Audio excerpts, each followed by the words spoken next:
In this video, I'll present the paper PPAD membership for problems with exact rational solutions, a general approach via convex optimization. This is joint work with my co-authors Aris Vilas-Ratsikas, Kasper Hu, and Alexandros Hollander. My name is Christopher Ansveld Hansen.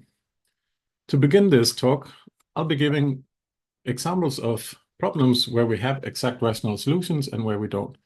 The first example is simply finding an Nash equilibrium in biometrics games.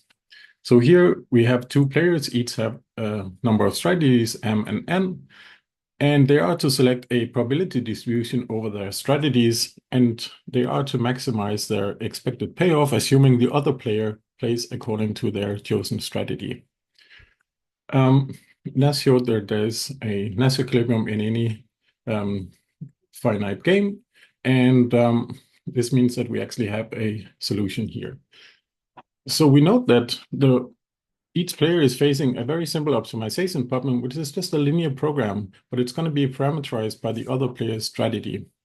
So it means that it's a linear program, but where the actual objective function has coefficients that are linear in the other player's variables. So meaning the gradient of the objective is actually linear. A problem without rational solutions is simply finding an Nash equilibrium in three-player games. This goes way back to the original paper by Nash, where he gave such an example. So it's a clear generalization. We have three players, each with a number of strategies, M, N, or L, and they are to find a probability distribution over their strategies in order to maximize their expected payoff, assuming the other players play according to their probability distributions. So again, each player is faced with a simple optimization problem, which is just a linear program. But the coefficients of the objective function are nonlinear function in the variables of the other players' strategies. The complexity of finding an Nash equilibrium is by now very well understood. If we look at computing an exact Nash equilibrium, then for two-player games, so biometrics games, we know that this problem is PPAD complete. If we look at three or more player games, we will have these irrational solutions, and this means that if we look at exact solutions, we'll be looking at a larger complexity class called fixed P. However, if we look at computing a so-called epsilon Nash equilibrium, we'll have an PPAD complete problem once again. In this talk, however, we'll be focusing on computing exact solutions, and we'll be considering the class PPAD. So PPAD was defined by Papadimitriou, and it's a subclass of TFNP defined by the complete problem end of the line. So here we are simply given a graph. It's a directed graph, and every vertex has out degree and in degree at most one, and we are given a specified source S. Our task is to find some other source or sink, and that's of course guaranteed to exist, because if we just follow the source in the graph, we'll end up with a sink. This is not the one we'll be looking for. We'll just be looking for any other source or sink than the vertex S. The difficulty is of course that this is a very large graph. It's given implicitly by two Boolean circuits. Let's talk about the general task of classifying problems by complexity classes. If we look at the familiar classes NP and the associated function problems or search problems, typically all the challenge is in proving the hardness, whereas the membership is quite simple, almost trivial. The case for PPAD is, however, rather different. Both of these will be difficult. Proving hardness tends to be very difficult, but also proving membership can be very challenging. Our goal in this work is to find a simpler approach to prove PPAD membership, maybe not making it trivial, but certainly making it simpler. Before we talk about our approach, let's talk about previous methodologies for proving PPAD membership. So these generally fall into two categories. One is taking your problem and formulating it by a linear complementarity problem and showing that Lemke's algorithm can solve this. And in fact, not only solve it, but you want to show that there are no so-called secondary arrays. I'll go in detail with this approach in just a moment. The other approach is to switch to looking not at the exact search problem, but relax it to an approximate version of that. And then by other methods, and there are various such things, show that this problem belongs to PPAD. You might reduce directly to the end of line problem, or you might go via some intermediate problem like the Sperner problem. After that, you want to show that you can actually round an approximate solution to an exact solution. And this is also typically non-trivial and quite intricate. Let's talk about linear complementarity problems. I already talked about nice equilibrium, where the task of the is to solve optimization problems. And this is the case for many problems in PPAD. And you can imagine that this is possible to do with linear complementarity problems. So here we have a system of linear inequalities in variable Z. It's given by a square matrix M and a vector Q. Writing it in equalities with slack variables W, we get a linear system, and we are going to enforce that we have complementarity between the set of variables Z and W. Z and W also needs to be non-negative. Now, in general, the linear complementarity problem is an NP-hard problem, but Lemke's algorithm can solve many instances. We don't quite have a complete understanding of which particular problems the Lemke's algorithm can solve. So Lemke's algorithm is a pivoting style algorithm, not unlike the simplex algorithm. It's going to be tracing actually a unique path on edges of an unbounded polyhedron that's derived from the LCP that was formulated with an auxiliary variable Z0 and a so-called cowering vector. The path will be starting at the end of a half-line, which is usually called the primary array, and it'll be tracing steps along this path. And the ideal case is that we end up where the auxiliary variable becomes 0, and we'll be finding a solution of the original LCP. The other scenario is, however, that we start the algorithm again at the primary array. We go through a number of pivoting steps, and we encounter an unbounded ray, and we have ray termination. We do not get a solution. Here is how you can prove PPAD membership using Lemke's algorithm. So what you want to do is to start by formulating your problem as a linear complementarity problem. And we want to reduce to the end of the line problem. So we simply define a graph on all vertices of this extended polyhedron. Then the difficult step, or the challenging step, is to prove that no secondary array exists at all.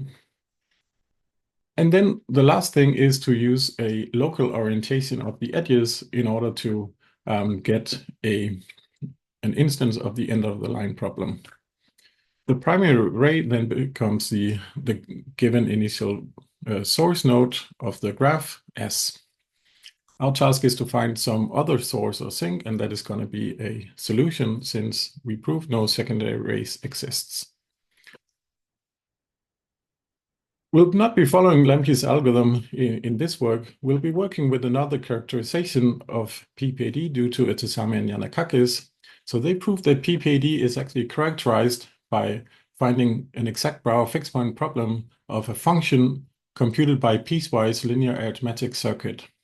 So here we'll have a simple setup and have n variables ranging in the interval from 0 to 1. So we'll be considering a circuit that takes as input n variables from the interval 0 and 1 and always outputs some value in the range from 0 to 1. The kind of operations that we're allowed to use are maximum and minimum, addition and subtraction, and multiplication by rational constants. This means that the circuit will be computing a continuous function, and the solution, a fixed point solution, is guaranteed to exist by Brouwer's fixed point theorem. And the task is simply to find such a fixed point. Etesami and Yanakakis showed that this is characterizing PPAD completely. The way they proved that the task of finding such a fixed point is in PPAD is in fact by the approximation and rounding approach. So what they showed is that you can find a so-called weak epsilon approximate fixed point by using either Scarf's or Kuhn's algorithm, which will give a reduction to the Sperner problem. And then once you have this approximate solution, you can actually recover an exact solution by rounding via linear program. A bit later, Meta actually observed that you can formulate the task of finding a fixed point problem as a linear complementarity problem. And the linear complementarity problem you end up with belongs actually to a class that can be solved using Lemke's algorithm, thus giving an alternative proof of PPAD membership. The class linear fixed P is a special case of fixed P that I mentioned, which is characterizing the complexity of finding an exact Nash equilibrium in normal form games with 3 or more players. So here the extension is that we also allow for multiplication and division gates in the arithmetic circuit. The task is, as before, to find a fixed point. We assume that we'll never be dividing by 0, and a solution, the function will be continuous, and a solution is guaranteed by Brouwer's fixed point theorem. Proving membership in fixed P also historically proved to be difficult. With my co-authors in previous work, we addressed this problem of proving fixed P membership of such problems. So what we did was to design a so-called pseudogate that can be used inside an arithmetic circuit that allows you to solve convex optimization problems. By pseudogate, we mean that it's not always solving the problem, but when we are in a given fixed point, the gate will actually solve the optimization problem correctly. And as a result, we obtained several new or improved fixed P membership results. In this work, we managed to scale this all down to PPAD. So our pseudogate is denoted the linear OP gate. And it's now being implemented by a piecewise linear arithmetic circuit. And it's able to solve several restricted forms of convex optimization, importantly including general convex quadratic programs. In order to build this gate, it turned out to be much more challenging simply because the circuit itself is not so powerful. We don't have multiplication, which was crucial in the previous construction. In this talk, I'll not be going into the technical details, but rather just explain what are the capabilities of our linear OP gate. We'll be able to solve optimization problems where we're minimizing an objective function f. It has decision variables x, and it's parameterized also by, or has inputs variable c that come from the circuit. The constraints are linear constraints, ax less than or equal to b.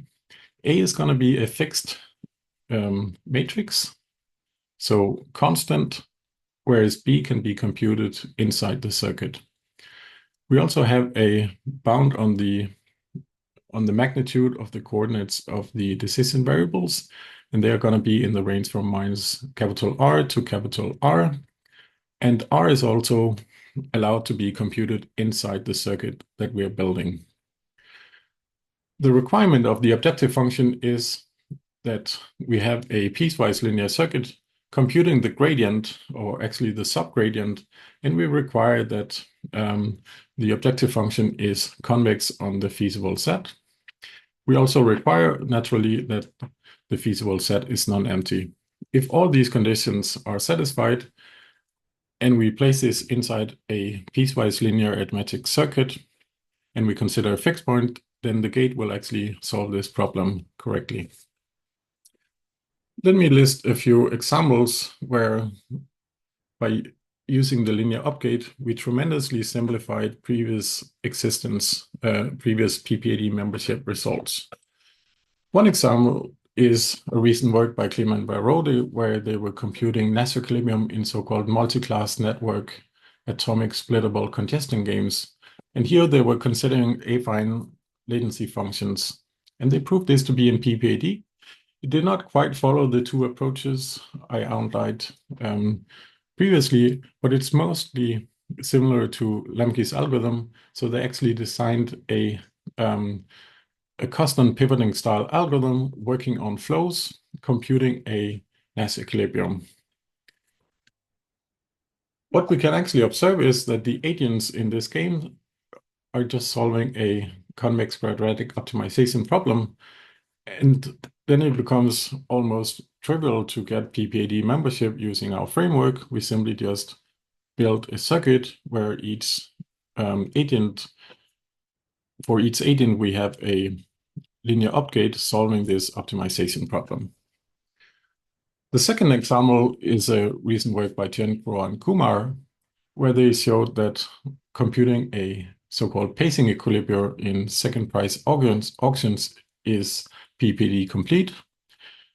Here, both hardness and membership was a part of the paper and will just be concerned with the PPAD membership. So this was again computed by the other approach, where you consider an approximate version of the problem. Here it's actually parameterized by two numbers, delta and gamma, and we consider a so-called delta gamma approximate second price pacing equilibria. And they gave a reduction to Sperner and afterwards devised a quite intricate rounding procedure. What we observe is that we can actually find the allocation by a solution of a simple linear program. The equilibrium also contains pacing multipliers, which can be adjusted simply inside the piecewise linear arithmetic circuit. Hence, we get a very simple proof of PPAD membership. In our paper, we have a whole bunch of other applications that is either new or has been proven previously in the literature, and we go through all the examples and work out all the details. I'm sure there are many other problems that our framework can be applied to, and I'm looking forward to seeing this in the future. Thank you. This concludes my video.